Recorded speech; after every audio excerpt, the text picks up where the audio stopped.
Gurur Brahma, Gurur Vishnu, Guru Devo Maheshwaraha, Guru Sakshat Parabrahma, Tasmai Shri Gurave Namaha. I am reminded of Brahma and Vishnu in Arunachala Mahatmya, trying to find the beginning and the end of the Maha Jyoti, Adi Mudi Kana Jyoti, the beginningless, endless column of light, that which engulfed the universe from all directions, in all directions. How can one measure the immeasurable? And where do we start when it comes to Swamiji, who is an incarnation of Shiva himself? Undoubtedly, very clearly, the same force, the same energy, the same purpose. It is strange that by Swamiji's great grace, I am making this offering on Mahashivaratri day. He is grace personified. This project has been there for 15 days now, pending in the line. But he made me do other things and allowed this sharing to happen on Mahashivaratri day because it is his day.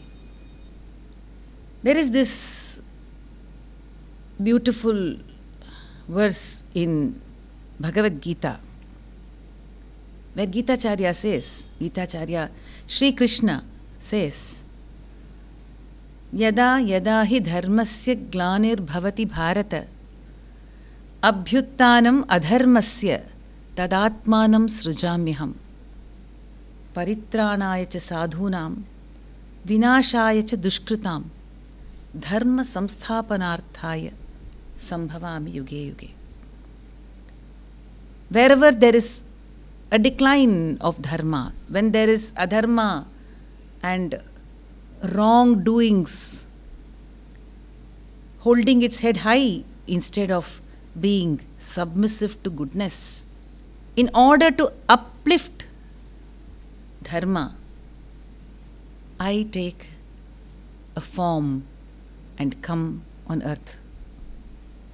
This Sri Krishna says, Mahavishnu, the self of all, the Atman, the Atma Narayana, the Atma Rama, comes as Sri Krishna and says this to us. And undoubtedly, Sri Ramakrishna is he who was Rama and he who was Krishna. He who was Rama and he who was Krishna came as Ramakrishna. That all devotees understand rather than intellectually know. They actually not believe it, but know it to be the truth. And every time there has been a need for Mahavishnu's purpose on earth to be supported by Shiva's presence on earth, he too has taken a form and come on earth to support the purpose of Mahavishnu. We have seen that in Ramayana. Hanuman is none other than Shiva. And in the 19th and 20th centuries, we have seen that great universal force as Mahavishnu coming as Sri Ramakrishna, and that great universal force as Shiva coming as Swami Vivekananda. On a flip side, probably we can call them Narayana and Nara. Narayana, Swami Ramakrishna, and Nara, to support his work, to take it forward, to make it reach everybody. Swami Vivekananda.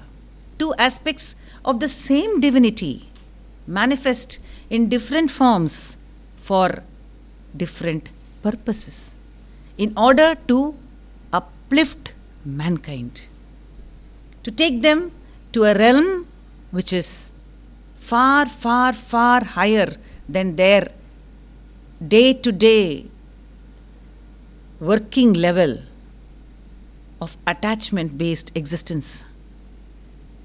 So Swamiji took birth much after Guru Maharaj Gadadhar. He took birth as Narendranath Datta. And at the right time, at the right point in time, he comes to Sri Ramakrishna. The seeking was there in young Narendranath Datta even before he comes to Sri Ramakrishna. The seeking, the yearning, the longing to see God. And that search led him to Sri Ramakrishna. And in the very first few meetings, the bonding is 100%. They again become two parts of the same universal presence. In fact, Swami Ramakrishna takes him aside, takes Vivekananda aside. At that time he was not Vivekananda, at that time he was Narendranath Datta. He takes Narendra aside and he says, "Why have you been making me wait for so long? How unkind of you for having kept me waiting." And then with folded palms, Swami Ramakrishna tells him, "You are Nara. You are Narayana's Amsha as Nara." And he reveals the greatness of Swamiji at that time, just a young boy, young man, immediately to the world. See, for a divine manifestation, there is no need to wait for ripeness. They are ripeness in person. They are the universal presence. At the same point of time, for us to understand processes of sadhana, for us to understand the way of diving deep within, for us to understand what it means to yearn to see God, what is that longing? In fact, in one of his parables, Swami Ramakrishna has said, when the Guru dunks the Shishya's face into water and he is unable to breathe, and when he comes out after some time, he says, I was waiting to breathe. Like that, we should long to see God, and that was the longing which Narendranath Datta had. Where didn't he seek it? And when he comes to Swami Ramakrishna, Guru Maharaj tells him, when he asks, "Have you seen God?" Guru Maharaj tells him, "Yes, of course. I see him like I see you, only more clearly." The quest finds its fruition. The Shishya finds the master, and the Shishya merges into the master's presence and experience. And thereafter, there is no Shishya and there is no master. They are just one force. Again, the Leela plays itself, and in spite of Swami Ramakrishna, Guru Maharaj giving Narendranath the experience of the self itself, where there is just Ananda, Brahmananda, by placing his toe on his chest, the master places his toe on Narendra's chest, and immediately he is transported. Little did he understand the nature of that, but once he merged into the experience, thereafter, as I said, there is no difference between the master and the Shishya. They are just one experience, one presence, that of the universe. And I repeat myself, come only to uplift mankind. But in the manifest existence, there are two bodies, there are two experiences. Once it comes into a dual stage. And in the life that was taken on by Shiva Narendranath Vivekananda, there was a financial stress. And he goes to Guru Maharaj and says, I am under financial stress. So Guru Maharaj tells him, go pray to Mother Kali. Go ask Mother Kali. She will give you whatever you ask. And Narendranath goes there to the Kali temple, and with folded hands he prays. He says, Mother, give me knowledge. He doesn't ask for the removal of financial stress. So he comes back and Guru Maharaj asks, Did you ask? Did you ask, Mother? I couldn't ask about money. I asked her to give me knowledge. Okay. Go ask her to remove your financial stress. Go ask. Whatever you want to ask, she will give you. So again he goes to Mother Kali, bows down in front of her, pranam. He should say, Mother, remove the financial stress I am going through. No, he doesn't ask. Mother doesn't allow him to ask that. He says, Mother, give me devotion. Comes back. Again, Guru Maharaj asks him, Did you ask? Did you ask? He says, No. This time I asked her to give me devotion. Doesn't matter. You go and ask again. Go again. Go again. Again he goes a third time. And this time he says, Mother, give me renunciation. And he comes back to Guru Maharaj. Guru Maharaj says, this is what the mother wanted you to ask for.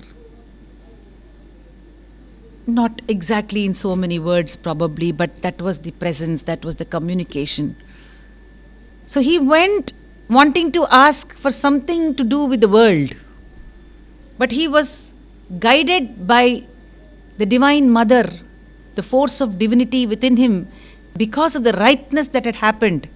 As I said, they're already born ripe, but there is a leela. There is a sadhana which has to be presented for us normal human beings to understand processes and follow some paths. So he was in that state of complete oneness. And after Swami Ramakrishna decided to drop his body, Narendranath Datta decided to become a renunciate. What a force! What a force! Naturally, can we measure the force of an ocean with a small cup? The size of an ocean with a small cup? It is impossible. And then, having donned the ochre robe, having become a monk, very clearly to take forward the message of Vedanta, to take forward the purpose of Swami Ramakrishna's avatara, not only to uplift mankind in the material and the social and the worldly sense, but to transcend that and merge with the universal soul. To drop all limitations and understand ourselves to be the limitless existence of bliss, ananda, which can be developed only through viveka. So the sadhana and the result, both are there in Swamiji's name itself. So we see him taking forward the purpose of his human manifestation. As a monk, as a nationalist, as a social reformer, and as a missionary. As a monk, Very clearly, we see in Bhagavad Gita, Gitacharya says, Anashrita karma phalam karyam karma karoti yaha sa sannyasi cha yogi cha na niragnir na cha akriyaha. Who is a sannyasi? Who is a yogi? One who does things without any asakti, without any attachment to the result of the activities. Swamiji was in Atmarati. He was Atmatripta. Yahatu Atmaratireva syat Atmatriptascha manavaha. Atmani eva cha santushtaha tasya karyam na vidyate. He was all the time active. 24/7. He was only working to help mankind reach a higher state. But there was no attachment to it. The ochre robes were worn very lightly by him. He just was a purpose in human form. And I would not even use the word was, because till today, his force, that same force, is as if he is physically present with us. Undoubtedly. Everywhere you see the way the purpose has engulfed the world. So, monkhood, he did it without any attachment. Anashrita karma phalam karyam karma karoti yaha. He is a sannyasi, he is a yogi. Not one who gives up actions and sits in one corner. Maybe to get to that state of sahaja, to be able to be in that Atmarati and do work, we need to sit in a corner sometimes in a secluded spot for some sadhana sometime. But Swamiji did not need that because he was an avatara Purusha. So he could become the example of the final personality, even in human form, that we need to achieve and reach. What a kind of nationalist he was. His love for India, so much so that he even infused that love for India into Sister Nivedita, his beautiful disciple. Such a beautiful purpose she had too. And Sister Nivedita gives the experience of seeing Bharata Mata to our Bharatiyar from Tamil Nadu. When he goes to visit her in Calcutta, he actually sees Adi Shakti as Bharata Mata. That vision is bestowed upon him by Sister Nivedita. And who is Sister Nivedita? Other than the force of Swami Vivekananda. Who does not know Bharatiyar's patriotic songs? Parukulle Nalla Nadu, Engal Bharata Nadu. Engal Thai, Tondru Nigazhndanaithu Unarndidu Soorkale Vaanargalum, Ival Endru Pirandaval Endrunarada Iyalbinalam Engal Thai. Who does not know Bharatiyar's patriotic songs? That vision is given to him by Sister Nivedita. That is the force of Swamiji. Nationalist, social reformer. How to eradicate poverty, how to eradicate inequality. And his fourth role, the monk, the nationalist, the reformer, and the head of a mission. The initiator, I would not even call it the head of a mission, the initiator of the mission. Because then I would say that once he started a mission, then all the Swamis become that same force. So it is Swamiji's force that is there in all the monks of the Ramakrishna order even today. So Swamiji, he started this mission with 16 other Swamis. Swami Brahmananda, Swami Turiyananda, Swami Ramakrishna, Swami Shivananda. In order to spread that goodness, that which is Satyam, that which is Shivam, that which is Sundaram, all over the world. Swamiji himself, how much of travel he did. personally influencing people, thinking from place to place to place to place. And in Chicago, when he spoke in the Parliament of Religions, which we celebrate till today, when he addressed that huge, I think 7,000, 6,000, 7,000, I don't know the numbers, thousands of people in the audience, who all got up to give him that standing ovation with his just initial words, sisters and brothers of America, instead of the traditional ladies and gentlemen. How did that beautiful statement come forth from him? Did he plan it? No. Because he genuinely felt they were sisters and brothers of America. It is very clear because we see that in Adi Shankara's Annapurna Stuti. In the end, he says, Acharya Shankara says,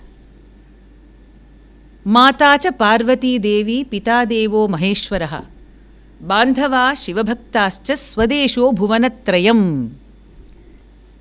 Bandhava Shivabhaktascha. So who are our relatives? Those who are in the path of devotion. They are our true brothers and sisters. In fact, in one of the compositions which Muruganar Swami talks about Bhagavan Ramana, he says, Venkatan Taalukku Adangiladare Kandal Ammanan Anjumare. I don't fear anything except a person who does not have devotion. And if we can see everybody who has devotion to God as our own brother and sister, then we would have automatically reached that state of equanimity which Swamiji lived, showed and guided us to enjoy that state. So it came automatically to him. He was in that state of universal oneness, being himself an aspect of that universal truth. So, Swamiji was the force of Sri Ramakrishna in the action form. Acharya Shankara in Viveka Chudamani says that the only purpose of human existence is to reach the state of Atmanishtha, to break free the shackles that we impose upon ourselves due to our own desires. We become immersed in the Bhavasagara. And if we follow the path shown by Swamiji, lived by Swamiji, and understand the purpose of Guru Maharaj, Sharadamma, Swamiji, and every wonderful Swami of the Ramakrishna order, then our own purpose will reach its fruition. I would like to conclude with just the thought of the beautiful words which Swamiji has written for the Ramakrishna Arati. The first and one of the last few verses. Khandana bhava bandhana jagavandana vanditomai niranjana nararupadhara nirguna gunamai. That Gunamaya, the one who has become for our sakes one with gunas, is actually Nirguna. He is the Nirguna Parabrahman. And why has he taken this form? In order to relieve us, to remove Khandana Bhava Bandhana, this bondage of Bhava. And so let us do Vandana to him. Pranams to the Guru. Pranams again to Guru Maharaj, to Holy Mother Sharadamma and Swamiji. Thank you once again, from the bottom of my heart for giving me this opportunity to share a few thoughts. Again, as I say, to try and engulf in my heart that which is immeasurable but so beautiful. Om.